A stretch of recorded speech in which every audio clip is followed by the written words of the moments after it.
Today on With the First Pick, how did the rookie quarterbacks perform in Week 7? We'll talk about that. We'll also tell you our rookie offensive and defensive players of the week, as well as 2 Year 2 spotlight standouts who faced off and balled out, Rick, in Minnesota. But because it's Tuesday, start things off with everyone's favorite segment, Overreactions. But first, I'm Ryan Wilson. That's Rick Spielman. This is episode 191. 191, Rick. Before we get going, how many days till the 2025 NFL Draft? Well, Ryan Wilson, if you didn't do that and Debo did that from your house, there are actually only 184 days left until the 2025 NFL Draft and plenty of work ahead for the both of us, including the 5-star reviews that will be coming up on Thursday. That Debo is called a tease. Thank you for reminding me, Rick. That's right. So we have a handful of names for 5-star reviews that you guys have submitted. We're going to get through those guys. I'm actually pretty excited, including the JMU quarterback who put I haven't watched him yet, but I went back and looked at some of the games. He put a whooping on UNC. That was a game a few weeks ago when Mac Brown talked about perhaps just calling it quits right in the middle. So look forward to that. Keep those 5-star reviews coming. Actually got a note from one of our buddies who listens and watches. I met him at the Senior Bowl. He's a big Gamecocks fan. He wants more Kyle Kennard talk. So I'm sure we'll circle back on Kyle Kennard. We talked about him at the beginning of the season. I think he had a great game last week as well. So it's one of those things, Rick, where the further you get along, the more work you realize you have to do, and time's are slipping away. We got a lot of stuff to do. And the thing is, when you looking, there are some names that people may not know yet, but I'm watching some of these guys, and it's like, why isn't anyone talking about these guys? But you may not have heard their names at this point in the season, but if we get time, we get through this draft process and heading into the Senior Bowl, there's going to be names that maybe the public doesn't know. But going through a couple of guys I've gone through for some side jobs, it's like, why isn't anyone talking about this kid? It's funny you mentioned that because I sent Debo another note because we were having our coup meeting, of course, without you on the pickleball courts. Yes. But I want to try to do a show here in the next few weeks if we have time of under the radar guys who are almost certainly going to be on Senior Bowl and Shrine Bowl invite list who are absolutely balling out this year. So to your point, we'll get to some of those names, and hopefully, if you're listening, you haven't heard of them yet, but back later in March and April, you're like, oh yeah, Rick was right about that guy. Finally. All right, Rick. Overreactions time. I ask you to. You can hit the like button on YouTube as well, but I've asked for the 5-star review. So let's get to some overreactions. And what's the rules? I think it for this week. Like I said, I love this part because I just react off the cuff. I have no idea what you're coming at me with. So I'm just going to get up there and swing at the plate and see how I respond to home run or strikeout. Which is it going to be? Is it one or the other? It's something's going to happen. I don't know what, but it's not going to be a bunt. It's going to be like your buddy Joe Webb said. Yeah, the overreactions rules are pretty simple. Have a few topics from the NFL weekend. Rick doesn't know what they are. Get his reactions in real time, as he pointed out. Let's get to it. First up. The news somehow went from bad to worse for the Browns and Deshaun Watson. Man, he tore his Achilles, basically doing a similar thing that Kirk Cousins did last year. He planted his foot and untouched, and he went down in a heap. You could see it on the replay. I say it every week. Quit showing these replays. You saw the Achilles tendon snap and his calf muscle ripple, and then he was down, and that was a wrap. DTR came in, Dorian Thompson-Robinson, who we've talked about in the past out of UCLA. He ended up hurting his finger. So now it looks like it's either going to be Jameis Winston. If DTR can't go, they've signed Bailey Zappi, the Browns have, off the Chiefs practice squad. The bigger issue is the hundreds of millions of dollars of dead cap with 2 years, I believe, left on Deshaun's deal. Kevin Stefanski, your former employee, who's now the head coach in Cleveland, and this man must have been a terrible person in his previous life to have to go through these things each and every week. What are you doing? He's not answering questions about Deshaun, but if you're the GM, and I don't know what Jimmy Haslam wants to do, the owner, but what are you doing with Deshaun Watson? Because you got to blow it up. The only question is, you're going to pull the pin on the grenade now, or are you going to wait a year or 2 years? Yeah, it's going to be a situation where they're going to have to make a decision after the season. I think, how many years has he been there? 4 years. And I thought I saw a stat. He's only played in 19 games, and 18 and a half of them haven't been very good. So you're not going to have a choice at the end of the season, because the one thing that if Deshaun was good at anything was his ability to move out of the pocket. And when you tear your Achilles, unlike a Kirk Cousins or let's say an Aaron Rodgers, those guys are pocket passers anyway, so they weren't going to make plays with their legs. But I can't see Deshaun Watson as a pocket passer and losing that mobility coming off an Achilles tear, which is going to take a lot of time to recover. Sitting there getting through reads and progressions because he can't do it now while he's healthy. So if I'm sitting there in Cleveland, okay, it's like you come to the end of the season, worry about it at the end of the season. You're going to have a meeting with your ownership and your head coach and the general manager. And it's going to be how do you say, an adult conversation. I thought you were going to say an S show. Yeah. Well, it's going to be, yeah. There's going to be some arses flying somewhere. I don't know which arse is going to fly. But you have to move on, I think, at this point, because I can ask you a question. Yeah. And how do you do that?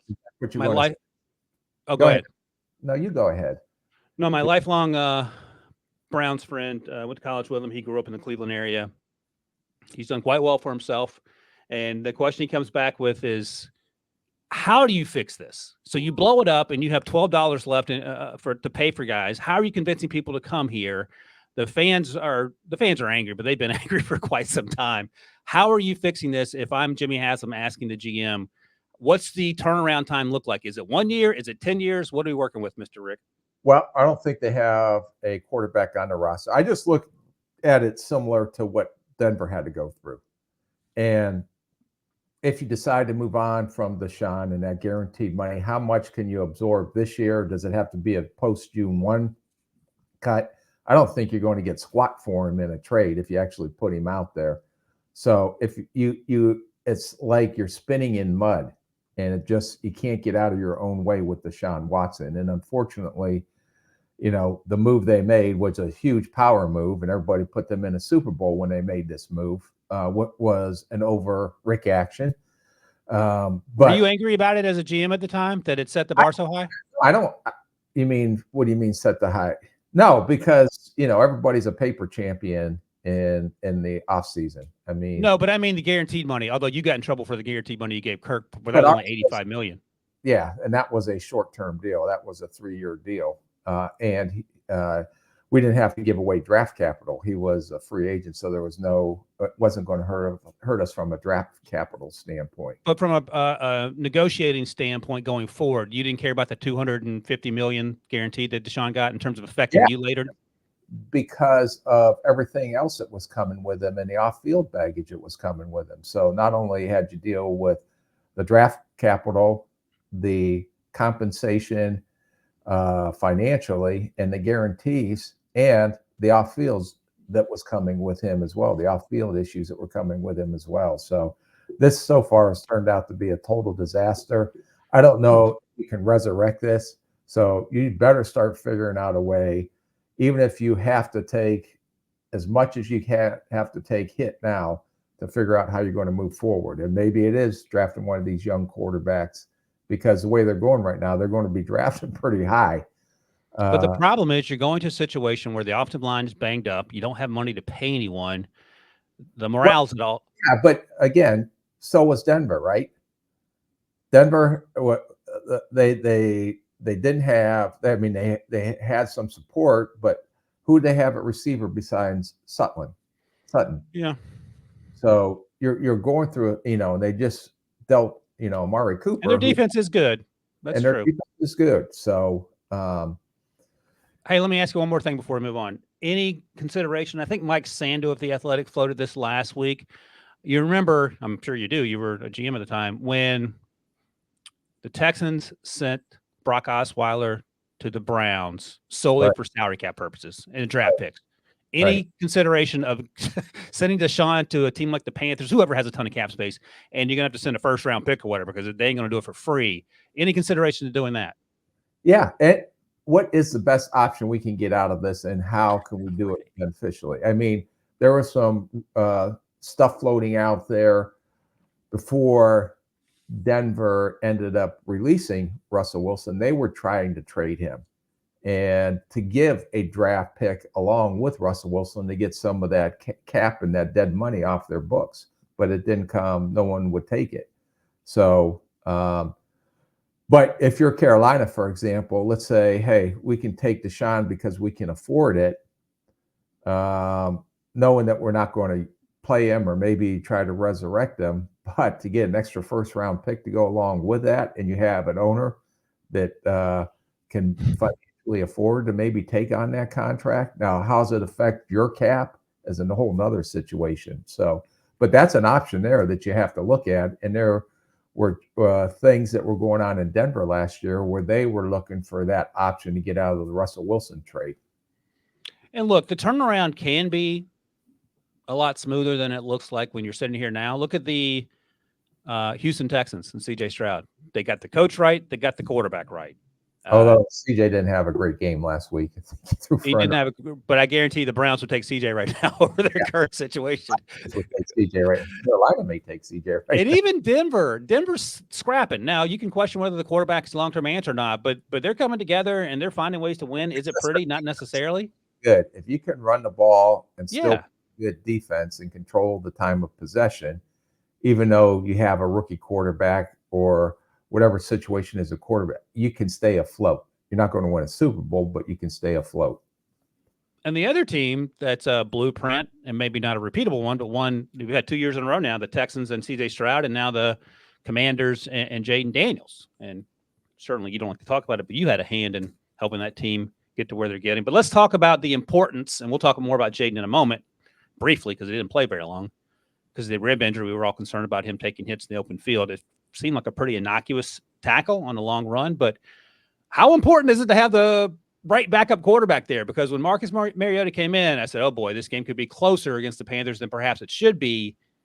But Marcus looked more like primetime Marcus at Oregon than he did at his various stops in the NFL. And don't forget, the Falcons a few years ago, I think he quit in the middle of that season when he got benched, and I thought maybe his career was over.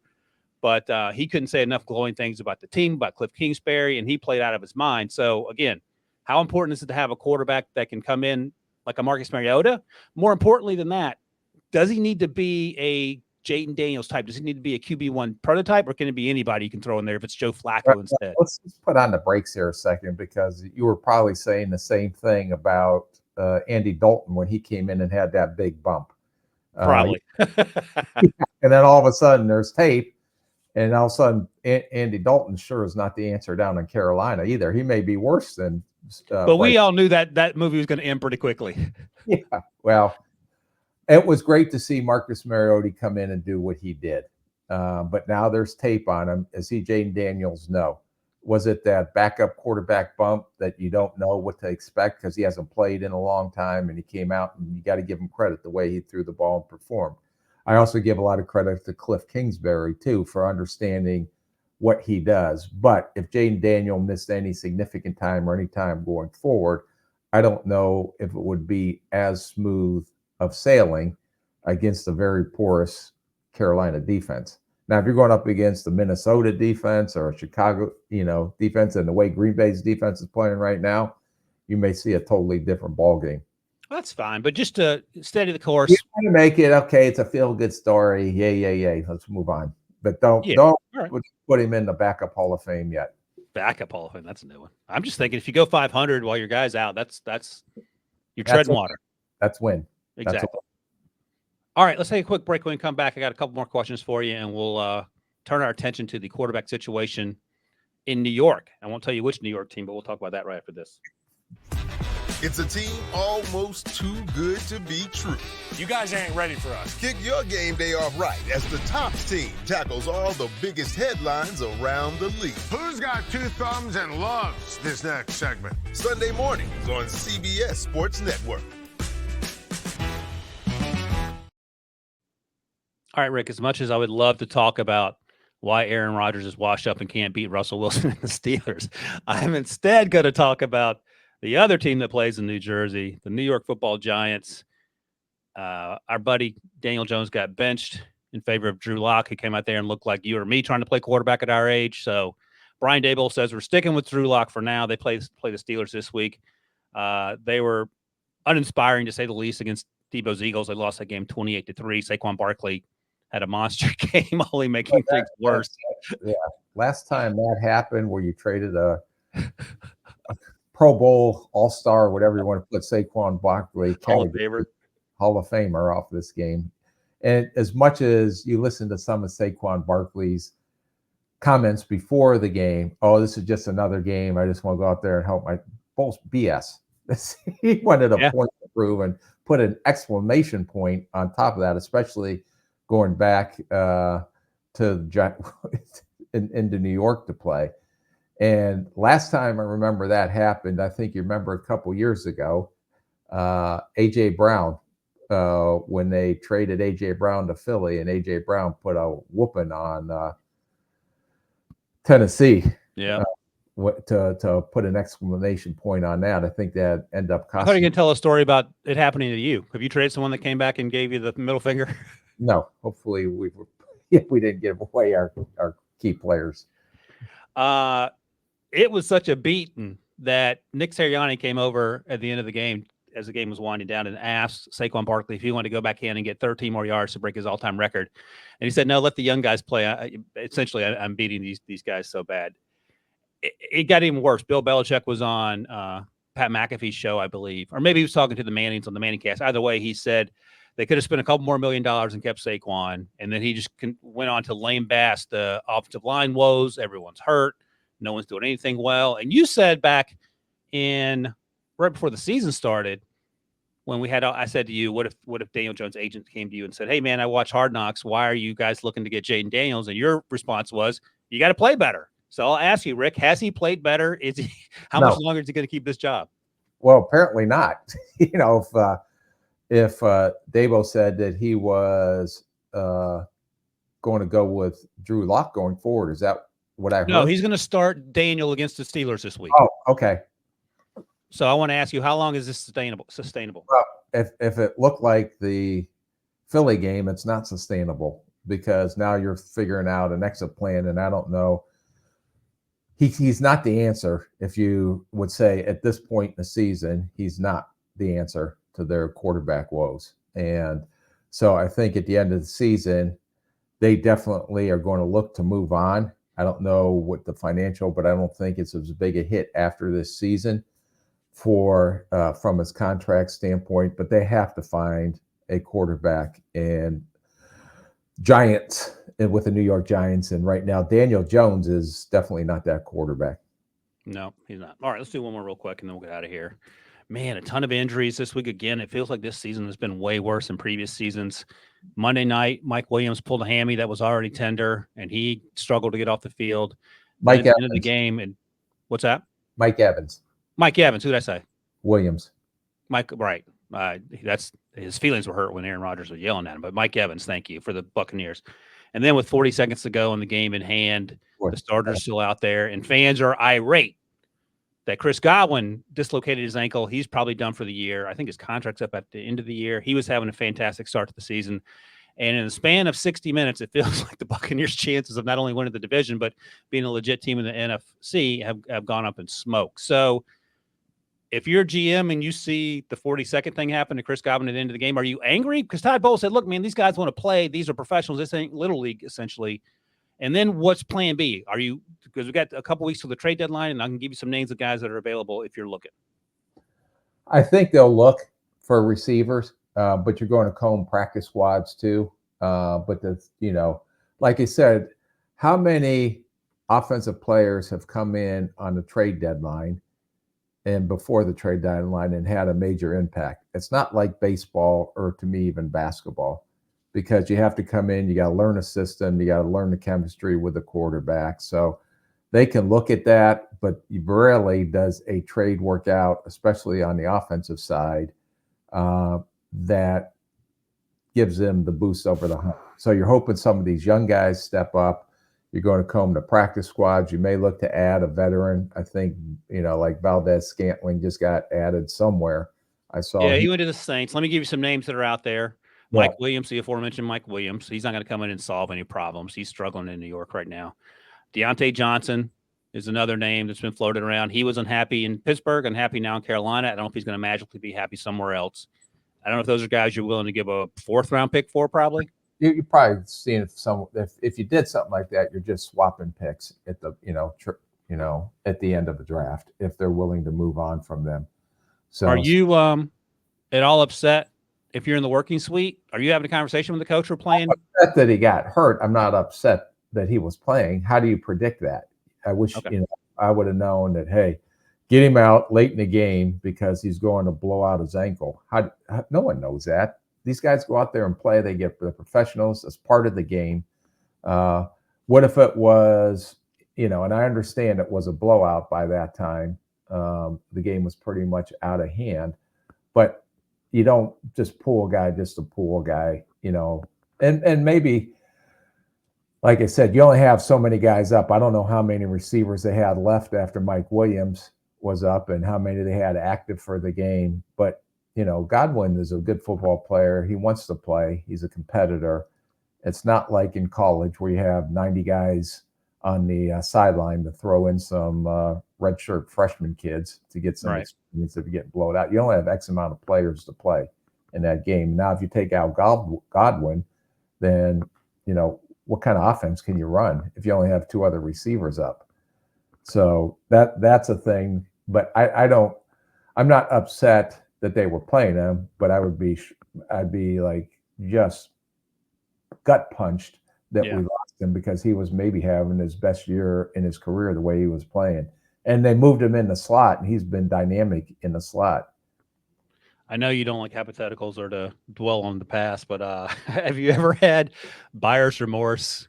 And I say that in terms of Brandon Ayuk tearing his ACL shortly after signing the deal and not having quite the season he wanted to up to that point. Because I feel like this season was lost with the 49ers. I predict the injuries, and who knows, if when McCaffrey comes back, if that helps salvage the season. But, Debo's in the hospital with pneumonia. Just random stuff at this point. Yeah, they just got a lot of stuff. Ayuk's down now, but that's the risk you take when you do extensions. That's the risk you take. The injury shifts over to the team then.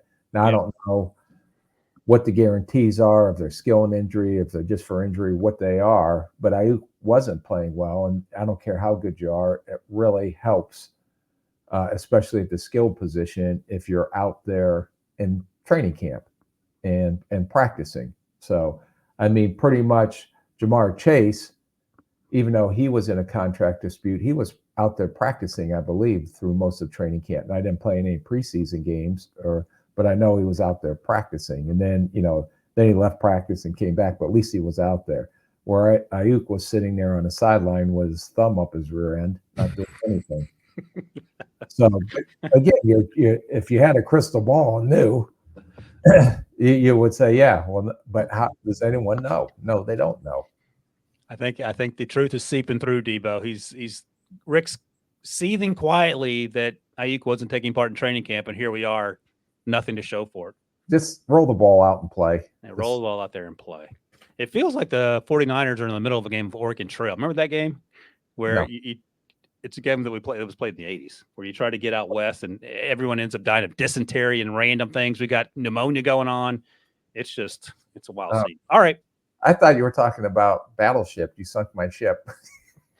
Yeah, this was went from board game to the first computer games. It was played on those little green screen computers before Debo was born. Debo, want to take a break? You want to keep going with these rookies? Let's take a break. All right, say a quick break. Come back and talk about some of these rookie quarterback standout performances, starting with Drake Maye right after this. Get ready to raise your cup to Canadian football's biggest game of the year. There ain't no party like a Grey Cup party. November 17th on CBS Sports Network. All right, Rick. Let's go to merry old England, where Drake Maye faced the Jaguars. Jags finally won a game. That's good news for Doug Peterson and crew. Trevor Lawrence looked pretty good. I thought Drake Maye looked pretty good, too, all things considered. Finished 26 of 37, 276 yards, 2 touchdowns, no interceptions. Could have thrown 2 touchdowns. Ran 3 times for 18 yards. And I think, again, we talked about it last week, that athleticism is going to be part of that offense.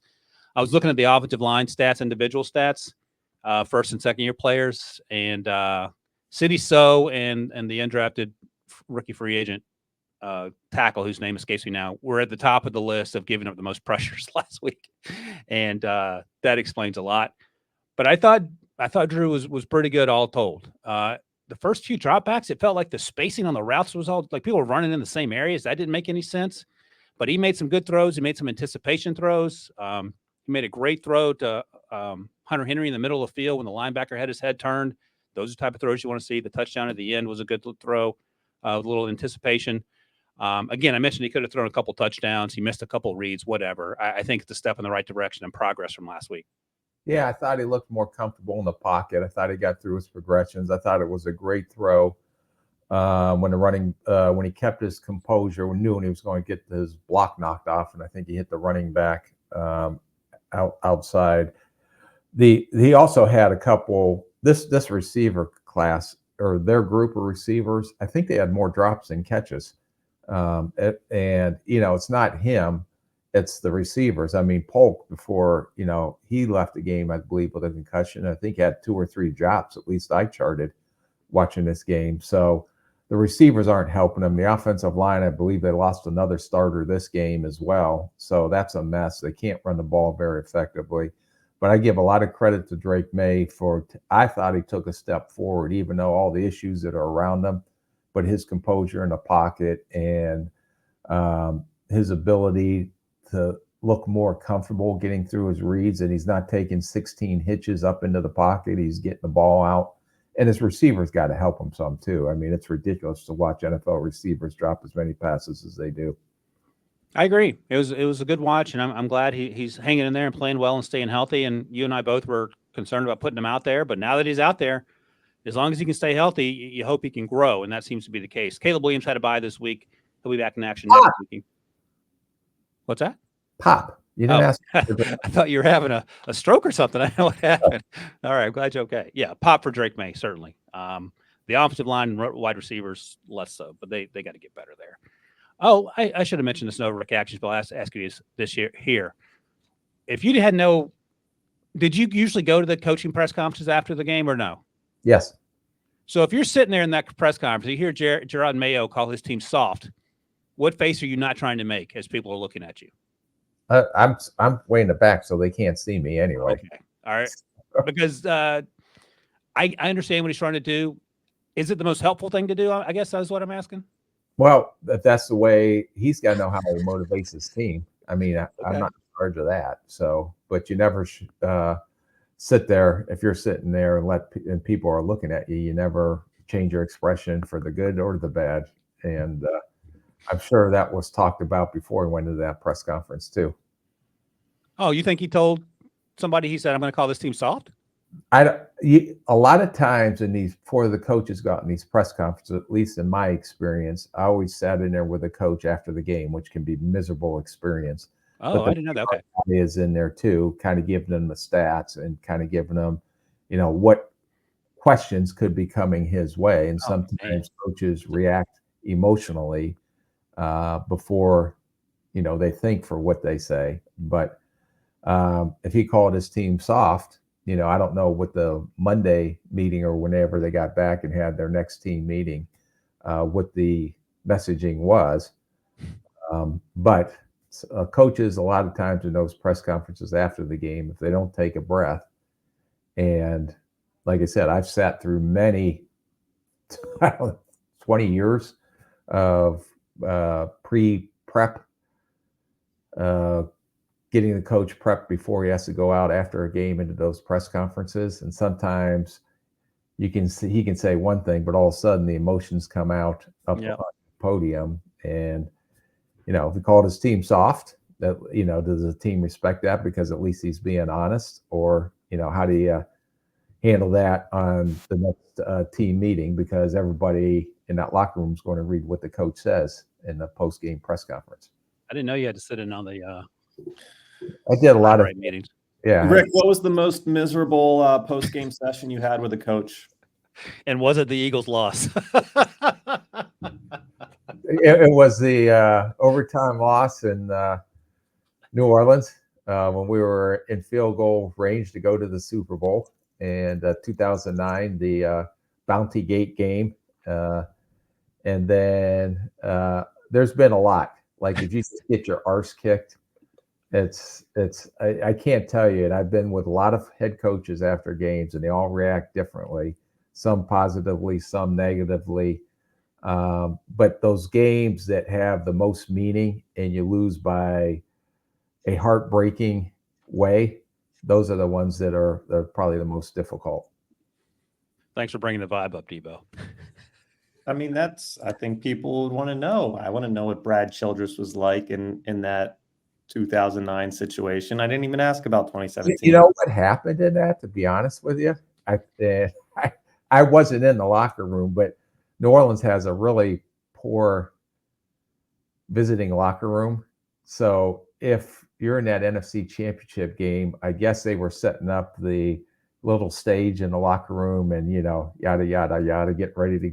And then all of a sudden, how that game turned, they're scrambling and taking all that shit out, sharp stuff out before before we get into the locker room. Oh, it's some of the behind the scenes stuff is just incredible. Yeah, I can't imagine how much. But then you have an incident like the Minneapolis Miracle, and you're just mentally drained sometimes after these games. But the one thing that you have to do, whether the good or the bad, is keep your composure, because everybody is listening, fans, the players in the locker room, coaches, the whole entire building, on how you respond. And if you can keep like this, it usually serves you well. How many Michelob Ultras with ice did you have after that game? Which one? The Miracle game. The same, either the high or the low.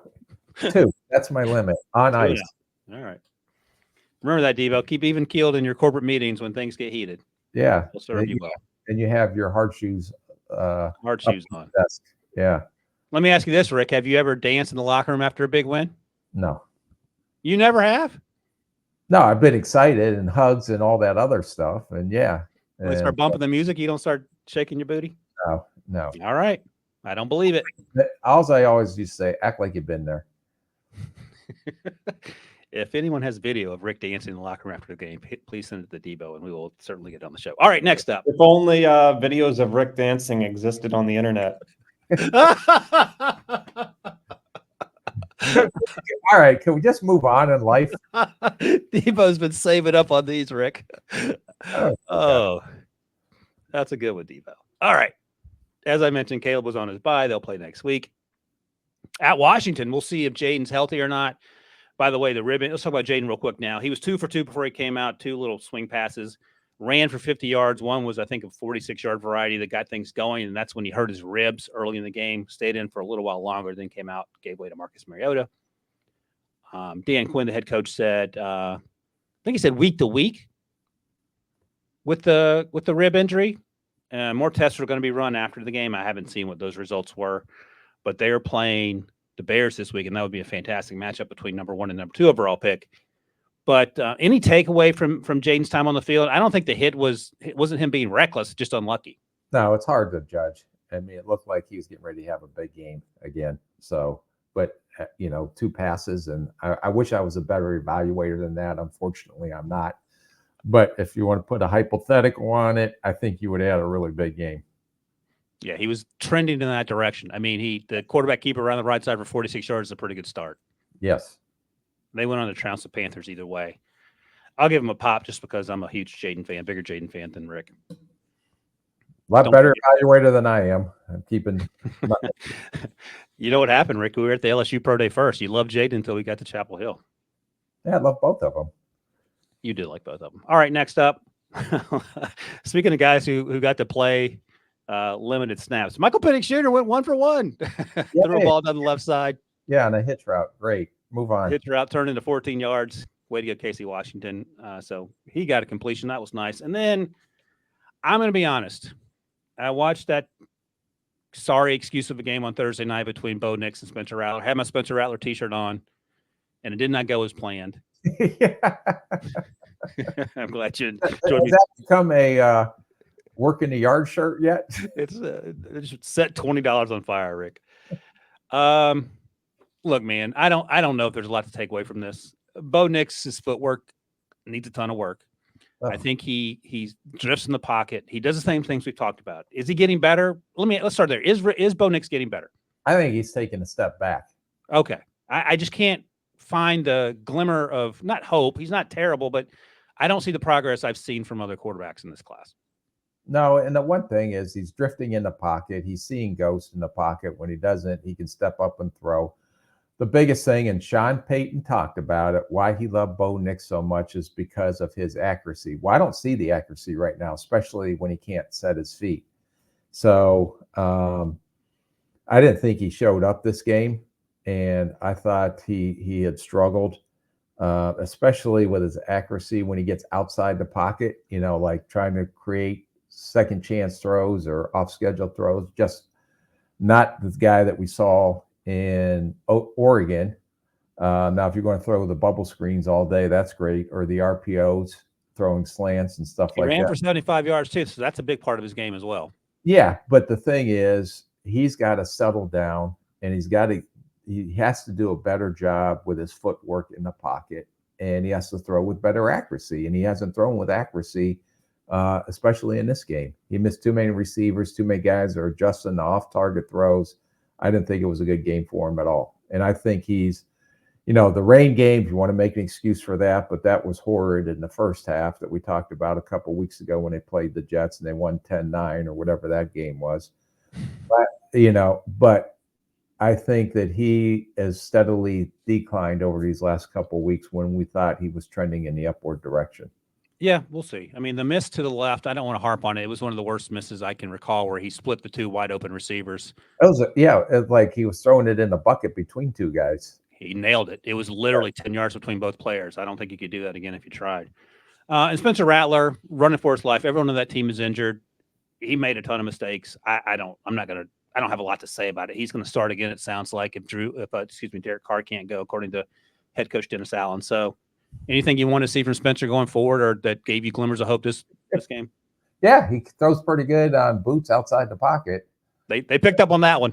Yeah, after they made some adjustments, and then it was not good. So, but he had a couple of interceptions that were dropped too that should have been interceptions. Really question his decision making, throwing into coverage. Where have we heard that before? Yeah, some of the ugliness from South Carolina days reared its head here. But I thought he took a big step back from what we saw last week when you went out and spent $20 on a Spencer shirt. But you didn't say Rattler on it, so Spencer, you can go in a different direction. It's like Spencer gifts at this point. Yeah, it's like so no one's going to know it's a Spencer Rattler shirt. Now, if you would have had the jersey on, that would have been the all-in move. That would have been grounds for arrest if I bought a jersey. I don't know if anyone knows what Spencer Gifts. Do you know what Spencer Gifts is, Debo? Yeah, I've been to a few malls in my day. Yeah, it's a big thing in the 80s. Like you can buy like. Yeah, I bought all my posters to hang up on my wall from. There you go, posters like fake vomit if that was your thing. All sorts of stupid. Rick, what posters did you have? I had one. My dad put it in me and my brother's room on this big, like Spencer's. They had kind of that velvety thing where black light. They like. Yeah, they did. So, but the one poster that we had in our room, because me and my brother had a share room growing up, was this giant caveman with a club walking through this valley. Looked like a Neanderthal or Meathead Central. Meathead Central, like Pete likes to refer to me and my brother as the ultimate meatheads. And it said on there, though I walk through the shadow of the valley of death, I shall fear no evil because I am the meanest SOB in the valley. I've heard that. That's a good one though. That's at least it had a good message on there. I thought it was just Captain Caveman and YouTuber. Yeah, and then I got a poster from a girl in the 8th grade that broke up with me, which boy did she make a mistake. Right. It's if you love something, set it free. If it truly loved you, it'll always come back to you. I said, was that her breakup gift? Yeah. Jeez, that's hardcore, Debo. Debo, right. You get a poster like that. If you love something, set it free. Did you have posters, Debo? Or are you too young for that? That it? That is it. That's it. That is it.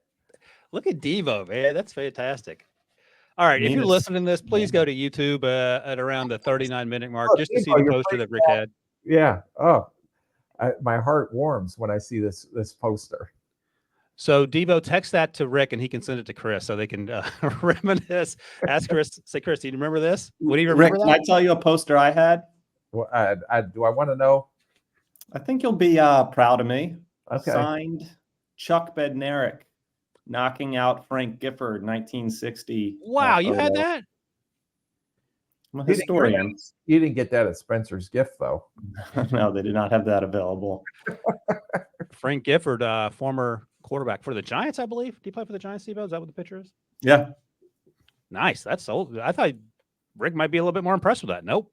No. Just it's Captain Caveman drawing. The theme is posters from Spencer's Gifts. And okay, I had a Megan Fox poster. What do you want me to say? Had a Farrah Fawcett poster, and they running up and down the beach. All right. One more, and we'll get out. We'll move on. I did actually have a. That's pretty bad. When you get back, I was a big Dukes of Hazzard fan growing up, so I did have a Daisy Duke poster. Okay. In retrospect, I can't believe my parents let me have it, but that's a story for another time. My dad. There's nothing that tops that poster of the caveman. Of the what? The caveman walking through the valley. That's pretty high level. My dad, who was a Marine and very strict, he didn't allow us to watch the Olivia Newton-John Let's Get Physical video. That's where we were in the 80s. So fun times. All right, let's go. Done with the rookie quarterbacks. Drake Maye wins the week almost by default, but he did play pretty well. So keep it up, Drake. Let's look at some week 7 offensive rookies of the week. Rick, tell me if you had this experience watching Keon Coleman. He's number 1. 7 targets, 4 receptions, 125 yards. His reception for 45 yards, the all 22 blacked out until the end? No, I saw it. Oh, it blacked out. I looked at 2 different services. I couldn't see the first long catch he had, so I caught the last 10 yards of it. So I have to rely on you to do it. But my overarching point was I think that Amari Cooper helps Keon Coleman become the player that Keon Coleman should become, because I was about to raise the question before the Amari Cooper trade. Do the Bills regret the Xavier Worthy trade up for the Chiefs? And that's now no longer an issue. No, and Xavier's had his struggles too. To be honest with you, the best 2 rookie receivers have been neighbors, even though he's got poor quarterback play, and Brian Thomas Jr. at Jacksonville. Yep. And Brian Thomas Jr. has had some drops, or he'd even be more productive. But all the other ones have had their struggles. And Keon Coleman, I thought even on that touchdown that was nullified on the back shoulder throw that he should have made that catch because he didn't control it as he went, as he was going out of bounds. He does have good hands. I really questioned his speed, and he got gunned down twice in the open field. That's what was disappointing to me. But that's not his game. But he's going to have to be a contested catch guy, and I think he's getting better at that. But if you're going to think he's going to outrun because he had an opportunity to finish 2, and I because of the lack of speed, he wasn't able to finish. Did he make big plays? Yeah. Was he better this game than he's been all year? Yeah. Has he still got a ways to go? Yes. Yeah, but I think if you play him more out of the slot, let Amari Cooper do more of his damage where he did it. Although Amari Cooper caught that touchdown out of the slot, I think that helps exacerbate what he does well, helps amplify what he does well, as opposed to, because he's not going to win one-on-ones down the field with sheer speed. The only way he's going to win one-on-ones is if he uses his big body in contested situations to make those type of catches. But all right, I'm going to give him a pop. Are you?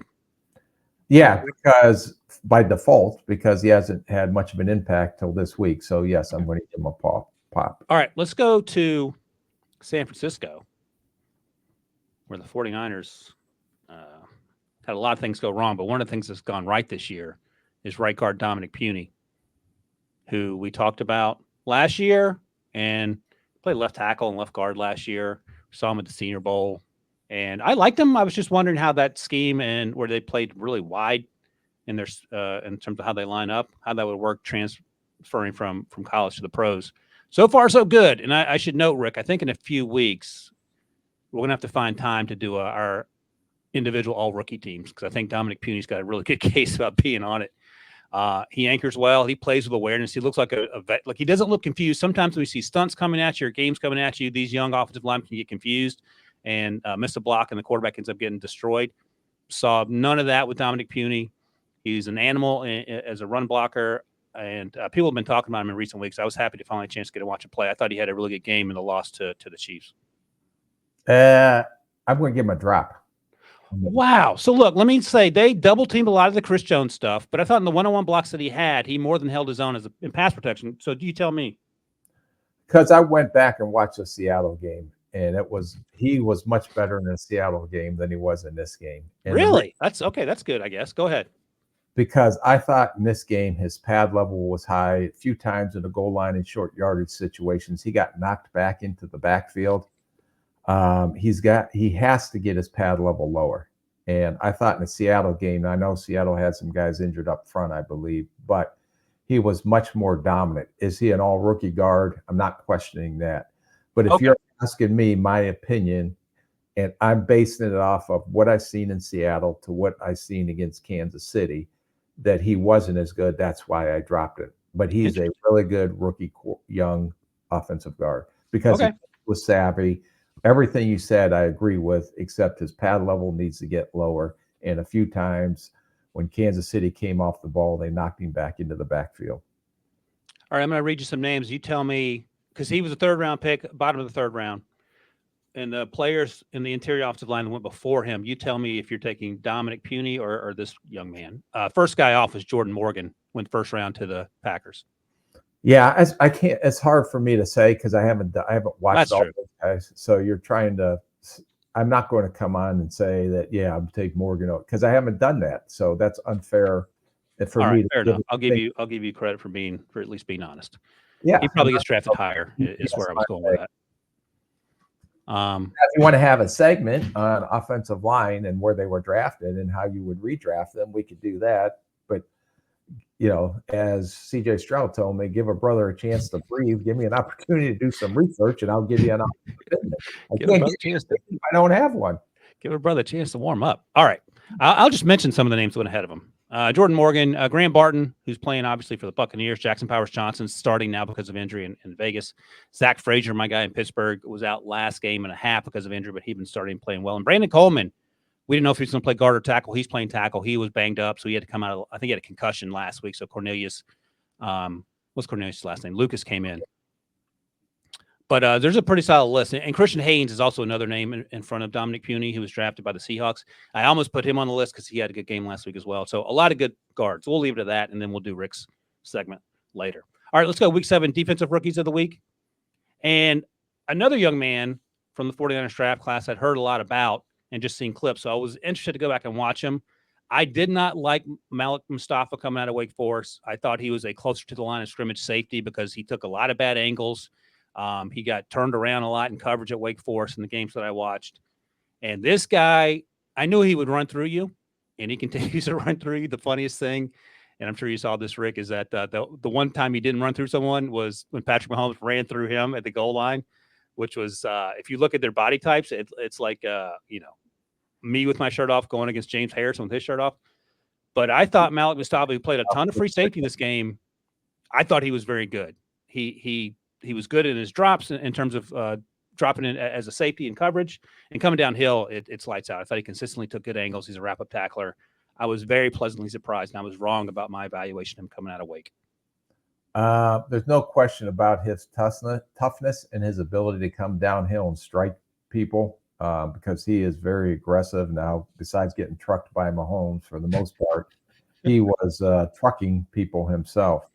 I thought the thing is, as long as it's in front of him and him getting out of his transition, he has very good closing burst. And they do a great job having everything play in front of him. Where the issue showed up in college, in my opinion, too. Now, I know it was Xavier Worthy because I want to see out of his turn. I don't know if he's going to stay with many receivers. Now, he can't stay with Xavier Worthy, but if he has to flip his hips and turn, that's why I have question. But I gave him a break on that one. The guy ran to 4.26. What do you want me to do? Okay. That's what I graded. Okay. So he got beat out of his turn. It was Xavier Worthy, but he got beat out of his turn. So I'm just saying he's better when everything is in front of him, both run and pass, and he can react in front of him. And there's no question that the physicality part of the game is part of his repertoire. That's French. He ran a 4.54. I think at his pro day. He didn't run at the combine. And that looks about what he plays at. And he had a 45.5 vertical. And that talks about some of the explosiveness. But I think he's only 200 pounds or so. Like the hit he put on Kareem Hunt coming downhill I was like, okay, that you literally ran through a brick wall and came out the other side of it, because Kareem Hunt is not a sleight of frame. And he might have got trucked by Mahomes, but also he may have pulled up a little bit because it was a quarterback too. Hey, let me ask you something. I don't know if you remember a few years ago at Pitt when Kenny Pickett at Pitt, the Pitt Panthers did the fake slide. Yeah. Took advantage of the rule and they changed the rule. Yeah. Mahomes feels like he's skirting the rule along the sidelines on that great run he had down the left side, no doubt about it. But he's going to get lit up one time and everyone's going to get angry about it. But he keeps sort of skirting the line of that rule. Do you think that's going to be, would that be something you would get a letter about? Yeah. No, I think, as long as he's getting away with it until he gets lit up or until a rule comes in. I don't know if it's the same rule in the NFL or not, but I think that it is. You can't fake slide and then continue to run in the NFL. He didn't fake slide. He just sort of, did the okey doke on the sideline, and it's legal. But the issue that people have brought up is that Mahomes is pretty good at manipulating that rule and walking a fine line. But if he gets lit up, people get angry. Oh, why you can't hit a quarterback? But he keeps sort of messing around over there on that side. Yeah, well, he gets lit up, and that's the way you learn your lesson. Okay, we'll find out together. Pop for Malik Mustafa for me. Yep, pop. Oh, good. Yeah, I was wrong about him. Good job for you, Mr. Mustafa. All right, a couple other rookies real quick here. Jared Verse. They beat, that Raiders game. There was only one reason to watch that Raiders game. It was Jared Verse. Otherwise, there's not a lot to watch. 7 pressures, hit the quarterback 5 times. We talked about Braden Fisk a few weeks ago. I think Jared Verse is a slow burn at times. He's where he's supposed to be. He's not necessarily making an impact, and then you see a handful of plays where he gets in the quarterback's face and forces mistakes or forces early throws that gives his team an opportunity to come out the other side of it. What'd you think about Jared Verse? Yeah, no, even though he didn't have a sack, he really affected the quarterback this game. So you have to count that, forcing some incomplete passes, forced an interception because of the pressure that he got on the quarterback. So those are things that show up as quarterback pressures and quarterback hits, but it also helps you win ball games, even though the sack total may not be the same. But everything you've seen in college, he's doing, even in the run game. Tight ends can't block him. He can stand up offensive tackles at the point.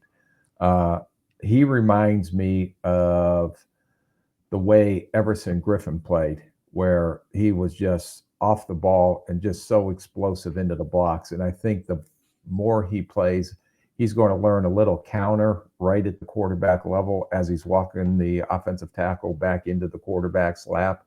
But this guy is a really fun football player to watch on tape. Yeah, my first note was, why would you block him with tight end Harrison Bryant? Because he ragdolled him in pass pro once. And then twice, Colton Miller and twice Delmar Glaze, the right tackle who we talked about out of Maryland last year, got too high in their pass sets, and he just walked them into the quarterback's lap. So a lot of fun. Good job, Jared Verse. Pop. Now let's go to an undrafted free agent out of West Virginia, possibly the best player in the NFL right now, Beanie Bishop Jr., slot. Played slot for the Steelers, 2 interceptions against Aaron Rodgers and the Jets. He is 5'9". He is not going to help you in the run game. He's not going to get mixed up in that. He just can't. He's not physically strong enough. But I thought he did a really good job playing his responsibilities, whether he's playing in the flat in cover 3 or man-to-man on the interceptions. It's a great story, and mostly I wanted to get from you, Rick, when you find these undrafted gems and how they can help your team right away, even as rookies. And look, man, everyone has a chance to make a play, and this guy's first 2 interceptions in the NFL were against Aaron Rodgers. Yeah, no, he played great, and I don't know if he was in man coverage. I thought they were more zone with him. I'm trying to think. The second interception was a ball that hit off Garrett's face. That was in zone. Yeah, the first one he was sort of playing just zone and undercut the in route. Made a great one interception. So, but he is a quick twitch, little slot nickel corner, whatever you want to call him. I think for a littler player that he is more than willing to try to come up and tackle you. He's not afraid. I just don't know his speed, and if he does have to flip his hips and get extended down the field, I didn't see that part. But another very instinctive zone Nick corner guy that has the twitch, and the way he's anticipating and reacting to things has been very impressive. He's not playing with any hesitation, and I thought Pittsburgh and Coach Tomlin and that staff have really done a great job developing him and letting him play fast without having to think. And that's the biggest thing for a Nick corner, is because outside corners, okay, you have the sideline and you have your guy in front of you. And I'm not saying you don't need awareness, but the Nick is maybe the hardest position to learn because you got things happening to your left, to your right. But his awareness and zone coverage and his instincts and reactions on the 2 interceptions were very impressive. That's a good point, and one that I haven't really thought about. When you're playing nickel, no matter how long you've been in the league, it's all about being where you're supposed to be when you're supposed to be there. And if you're thinking you don't get that second interception if you're not out buzzing the flat like he did. I don't know if he tipped that ball or not, but Garrett Wilson wasn't happy with the way he played. Even the first interception when he's running the seam. Yeah, it was such a crappy route, but that's another for another. There have been some knocks on Garrett Wilson's route running. I like him. We've talked to him a few times. He's a nice young man, but I know he's frustrated. I'm sure Aaron is frustrated with him. All right, Rick, we got a few more minutes before you have to go do your pickleball tournament. Let's get to these year 2 spotlight players. They're going to be pops because they're both fantastic young men. Brian Branch should have been a first-round pick. Hopefully we'll learn our Brian Branch lesson in subsequent draft classes. If you run a 4.58, it doesn't matter. You talk about instincts and awareness and being smart and knowing where to be. Line up in the box, line up at slot, line up at free safety, all over the place. And what'd you love most about Brian Branch's game against the Vikings in that come-from-behind win? Yeah, no, he's playing at a Pro Bowl level. I don't know if anyone's playing better than him. And besides Hutchinson, I think he's the most important piece to that defense because they could use him in a variety of ways. He's at the line of scrimmage. He's in the slot. He's at safety. And his natural instincts and the 4.58 or 4.52, whatever he ran, throw it out the window because he doesn't play like that. And that's where you go back to the tape. And even when he came out of college, he played fast. So that's where you got to be careful on guys that run fast, that play slower, guys that run slower and play fast. And this guy plays fast and he's instinctive and he's a hitter. He's a cover guy. I don't know if there's a guy playing at a higher level right now in the secondary than this guy is. The very first run of the game was Aaron Jones bounced it outside for 34 yards. That's when Brian Branch blitzed through the B gap, and he got through there with some juice. Credit to Aaron Jones who bounced it. I don't know, but just looking at it a few times, I think our buddy Terry Arnold might have blown contained there on that side. He sort of got sucked inside, and then Aaron bounced it. So I don't want to call out our buddy Terry if that's true, but BB is flying all over the place.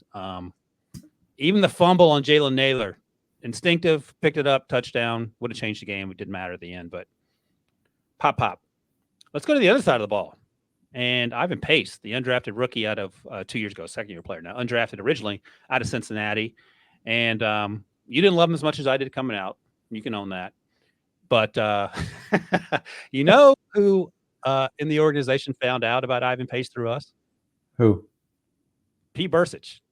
Oh, really? Who does radio, played at Notre Dame. Yeah, no, I know Pete. No, I know you do. For people listening, they might know who Pete is. Oh. I know you know Pete. Of course you know Pete. I know Pete through you because we were talking to him at the combine. He said, yeah, you guys talking about Ivan Pace turned me on to him before the draft. And, of course, he does radio with Paul Allen, the great Paul Allen.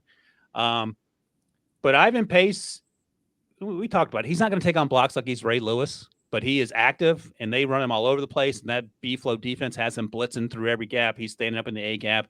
He's on the edge. He can play off ball. And I thought he had a pretty good game, all things considered. 1 sack, 4 pressures, even though they ended up losing in the end. Yeah, and you can jump on my bandwagon because I did like Ivan Pace. Oh, you did? Yeah. He said he was too small. No, I liked Ivan Pace coming out. We can go back, look at the records. Everything's on. He can be your Spencer Rattler. Fair enough. So, but I do like he attacks downhill. The one thing that he does is he's so quick twitch that he jumps around blocks. And sometimes when he jumps around blocks, it takes him out of position to make a play. But he is an aggressive player. He is very good at blitzing and affecting the quarterback, which he did all day this game. The biggest negative I had on him when he gets to the second level and the lack of length shows up is that he falls off some tackles. I think I charted 3 missed tackles in this game. But the pickup for the fumble return for a touchdown, and Josh Metellus did a great job punching that. Who drafted him? We're just moving on in life. Hey, I'm just a guy on a podcast now. But that was a fun game because Detroit was down by 2 scores. They came back, then went up by 2 scores. Then Minnesota came back. So what a battle of heavyweights in this NFC North division. The way Green Bay played against Houston this past weekend, and the way Chicago is starting to come. This is going to be a really fun division and they all have to play each other. So who's going to knock out who will be a fun thing to watch through the rest of the regular season. When you watch the end zone copy, when I watch the end zone copy and these NFL games, especially compared to college, it is hard to wrap your brain around how good these quarterbacks are. And Sam Darnold and Jared Goff in particular, because of this game and all the bullets that are flying in terms of what they have to figure out, when they have to figure it out, and the guys in their face that weigh 300 pounds and just the speed of the game, Brian Branch flying around. It's incredibly impressive. And I know it's fun as a fan to make fun of guys playing poorly if you're Daniel Jones or Deshaun Watson or whoever. But I don't know how it's crazy to me how you're able to process any of that stuff and be 6'4", 220 and have a big arm. And I just, and I don't know if there's a better quarterback playing at a higher level right now than Jared Goff.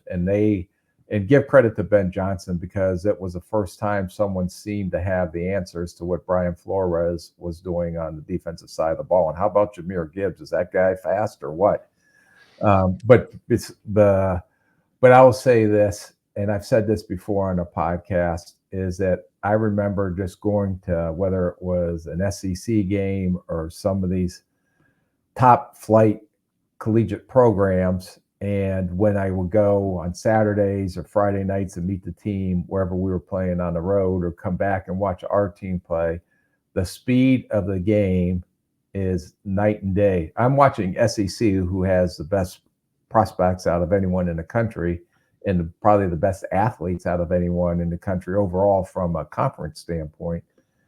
And it looks like slow motion compared to what you're saying, the speed of the game at the NFL and how quickly things happen. And when rookies struggle, it's because they're trying to get adjusted to that speed. And if you're thinking, that's when you're a step behind, or you look like, oh God, he's a bust because he's doing it. But they have to get adjusted. It's another notch. And, it's another notch up from preseason to regular season. Then it goes up a notch when you get to the postseason. And these guys have to adjust to the speed of the game. Not that they physically can't do it, but seeing what's happening, it's happening so quick that it does take time. It's nuts. It's nuts when you take a moment to try to figure out what everyone's doing and the way they're doing it and being successful at it. And Jared Goff's another example of a guy who people didn't give him credit early. I mean, just needed to continue to get better as a player and get in the right situation, and all that stuff matters. So and get the right coach, because right has done a phenomenal job with Jared Goff. Yep. Also, Debo didn't want me to get too political, but I heard Dan Campbell's comments when former Governor Chris Christie called him out for being classless. Chris Christie, the former governor of New Jersey, is a Cowboys fan, and I guess he was mad that the Lions ran up the score on the Cowboys recently. And he said, the last time I was called classless, Dan Campbell said, I was drinking wine out of a bottle. That's hardcore. I like that. All right, we'll end on that, Debo. Nothing else to worry about. That's it. That's wrapping episode 191. As always, thanks to my guy, Rick. Thanks to Debo for producing. Thanks to all you guys who watch and listen. 5-star review conversations coming up on Thursday, along with our updated with the first pick quarterback college rankings. Rick, see you guys in.